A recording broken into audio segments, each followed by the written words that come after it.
Hi everybody, my name is Justin Stoney and I'm the founder of New York Vocal Coaching here in New York City. Welcome to episode 31 of Voice Lessons to the World, the show where we want to help you guys as singers by answering your questions from all over the world. And I'll give you a chance to ask questions later, but our question for this week comes from Myra C. in Sao Paulo, Brazil. And Myra says, "Dear Justin, I really like your videos. They've expanded my thinking on vocal technique. I've been singing for a long time, but everything I sing sounds the same. I'd really like to change my style, but I don't know how to do it. Can you help?" Now, Myra, that's an awesome question, and I really appreciate your kind words as well as that question about changing style. I think so many of us want to do more than one style, and you guys know that I'm very big on us all being able to do a multitude of styles. But for your question, how do we change our style? If we've been locked into one thing, how can we get out of that one style that we've been doing? It's a great question. But the first thing we're going to talk about is being open to other artists. So you need to be able to get lots of sounds in your ears to be able to change your style.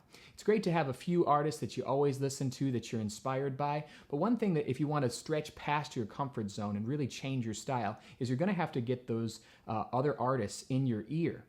Maybe you always listen to R&B. That's great. But can you expand your listening to some things that you wouldn't maybe think that you would like? Maybe some opera, maybe some jazz, maybe some gospel, maybe some rock. No matter what you listen to a lot, go ahead and challenge yourself to listen to something that you think that you don't like. Maybe some people think that they hate country, and actually when they start listening to it, they say, hey, maybe that's not so bad after all, and maybe there's some ways I can use those sounds in my style, even though it's very, very different. So get other artists in your ear. Part of the reason why that's true is that there are no original artists. Now, that's kind of facetious, but truly, there is no such thing as an original artist. The only real original artists were the person that was in the woods one day and found a big rock and a couple sticks and started hitting that rock and said, oh, that's rhythm. Well, that sounds pretty good. That's an original artist. Maybe another person picked up a stick in the woods and hollowed it out and blew in it, and it made a couple notes, and they said, oh, music. Now, those are original artists. But everybody else since then has been somewhat inspired by the past. Every generation builds on itself. Every generation inspires the next. Nobody can actually do something truly unique, nor should they really try, because everybody is really influenced by the past, and that's not a bad thing. What you want to do is not try to create something that's truly different, but to take artists and take sounds and expand on them in your own way, and that will truly change your style and make you a unique artist. But you don't want to try to reinvent the wheel. Everybody's inspired by the past, so go ahead and quote unquote steal from the best. Make sure you've got lots of artists in your ear so that you can be influenced and inspired by those artists and take that and make something new. Now, the next thing I want you to do is be open to other styles. And the reason why is because styles are now becoming very cross-pollinated. If you hear an R&B song, it might have some rock sounds in it, some pop, maybe some jazz. There's a lot of crossover. Musical theater, a lot of the Broadway shows are using pop and rock sounds. It's a little bit less of the traditional. It's a little bit more of the contemporary, although they're not losing the traditional either. Classical singers are known to do a lot of crossover work. Could be an opera singer that releases a pop or musical theater or jazz album. There's a lot of ways that styles merge. So if you're open-minded to a lot of different styles, then you're really going to be able to incorporate that into your sound. Now next, I want to talk about being open to the larynx, because those things I mentioned so far are a little bit more of practical tasks for you guys in order to be able to expand your style. But there's some technical things as well. And as we've talked about in the past, the larynx is a style changer. It could be many other things, but mostly if you're going to be adjusting the larynx position purposefully, that's going to be one of your key technical skills for changing your style. Now again, the neutral larynx is our ultimate larynx. That does the freest, healthiest, best things. But it's not bad or wrong or unhealthy to do other kinds of things. Again, we don't want to slam the larynx up or jam it down, but there's different gradations of larynx height that determine your style. pop rock contemporary music is going to be a little bit of a higher larynx than, say, a classical singer who's going to use a little bit of a lower, deeper larynx and a more open pharynx. These are just differences. They're not good or bad, but you guys need to be able to mess with your laryngeal position if you're going to do a multitude of styles. Now, by just singing lots of songs, you're probably going to get that down, but I just want to inspire you guys to do a little bit of that in your practicing. And let me give you an example of what I mean by that. Let's say I have an E vowel.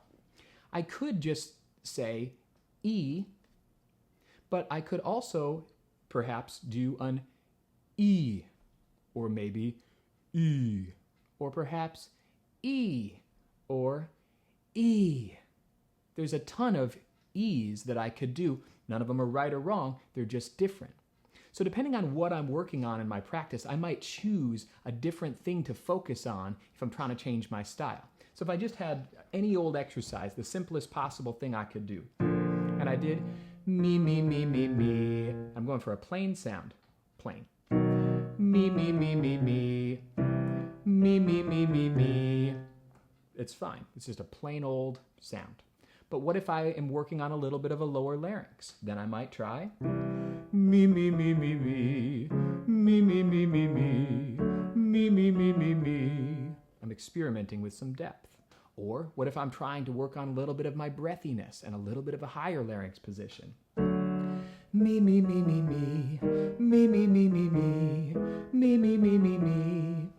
I can manipulate not only the larynx height, but kind of the style of my exercises. So don't just do your exercises in one way.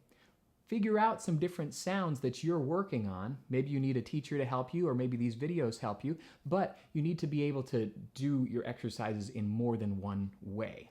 So be conscious of what you're going for when you're doing your exercises, and know that there's adjustments that you can make that will facilitate that style. And then finally, I want you guys to be open to yourself. Changing your style is great. I definitely want you to be experimenting with lots of listening, with lots of trying of different songs, styles, and variations of your technique. But don't be afraid to be yourself. A lot of times people say, I gotta change my style because I just don't sound right. But really, sometimes that's just because we're judging our own voice too much. I did tell you to steal from the best. I did tell you to be inspired by other artists, but what I don't want you guys trying to do is sound like other people. You should be inspired by them, but don't try to change your style so that you can sound different from yourself. Your voice will always be the best voice. Maybe it's not as big as somebody else's voice. Maybe it's not as high and flexible as somebody else's voice. That's fine. You don't need to change your voice to be somebody else. You just need to open up your stylistic possibilities, but never lose sight of being yourself when you sing. A sound that sounds like you will always be better than a sound that sounds like somebody else. Be inspired by the style, but make sure that whatever you do, whatever larynx position, whatever style that you're working on, it still is a version of yourself that's always going to serve you the best. So Myra and all, I hope that's been helpful for you guys as singers today. If you have questions that you'd like to see us answer on the show, you can send an email to questions@voicelessonstotheworld.com. And we just encourage you not to lose that joy. Don't lose that passion. Keep messing with different styles. Keep messing with different kinds of technique for your voice. It's going to open up a lot of possibilities for you. Get with a great voice teacher in your area to help you. Or if you guys are in New York City, you can check us out at www.newyorkvocalcoaching.com. And if you like these videos, you can visit www.voicelessonstotheworld.com. I'm Justin Stoney. We'll see you next time.